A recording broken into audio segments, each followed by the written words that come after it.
Jean-Claude, agriculteur de l'Amour et dans le Pré en 2011, a été retrouvé mort à 53 ans. L'homme a mis fin à ses jours en se pendant dans la grange de son établissement.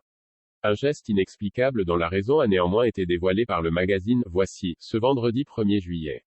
La vie de Jean-Claude Joly s'est brutalement arrêtée. L'agriculteur de l'Amour et dans le Pré est mort à l'âge de 53 ans. Pas d'accident ni de maladie mais un passage à l'acte terrible. L'homme a été retrouvé pendu dans la grange de son exploitation, laissant derrière lui une femme, Maude, rencontrée grâce à l'émission, et une petite fille, Charlotte. Sa disparition a provoqué une onde de choc dans le milieu de l'agriculture et dans la famille L'Amour et dans le Pré. Karine le marchand en était toute bouleversée. Mon Jean-Claude, les mots me manquent, mais pas mes larmes. Merci de m'avoir donné tant de joie et d'affection à chacune de nos retrouvailles. Tu as choisi de dire stop, alors repose en paix. Reste à connaître les raisons qui ont poussé Jean-Claude à commettre un tel geste. Voici révèle que l'agriculteur était étouffé financièrement et ne parvenait plus à subvenir aux besoins de sa famille. Un proche en a dit plus, une fois tous ses frais payés, il ne lui restait que 100 € par mois pour faire vivre sa famille. Il s'est battu pendant des années pour garder la tête hors de l'eau mais il ne s'en sortait pas, il était à bout.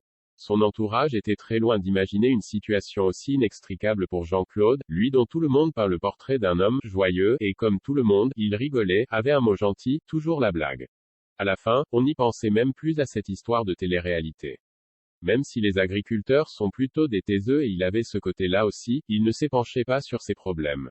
Si les problèmes financiers sont donc à l'origine du suicide de Jean-Claude, d'autres hypothèses avaient été évoquées, notamment des problèmes de couple avec Maude. Des problèmes de couple avec Maude. En 2016, Jean-Claude Joly avait été condamné pour violence conjugale. À l'époque, Maude avait porté plainte, affirmant avoir reçu un coup de pied de son homme avant qu'il ne la bouscule et ne provoque sa chute. Il était également poursuivi pour avoir violenté le fils âgé de 15 ans de sa compagne, en le saisissant fortement par le poignet. Condamné à 60 jours amende à 5 €, l'ancien candidat de l'Amour et dans le Pré avait toujours nié les faits de violence. Il y a eu une dispute mais je ne l'ai pas tapé. Se disputer et être violent, c'est différent. Les choses étaient finalement rentrées dans l'ordre, jusqu'à cette triste nuit.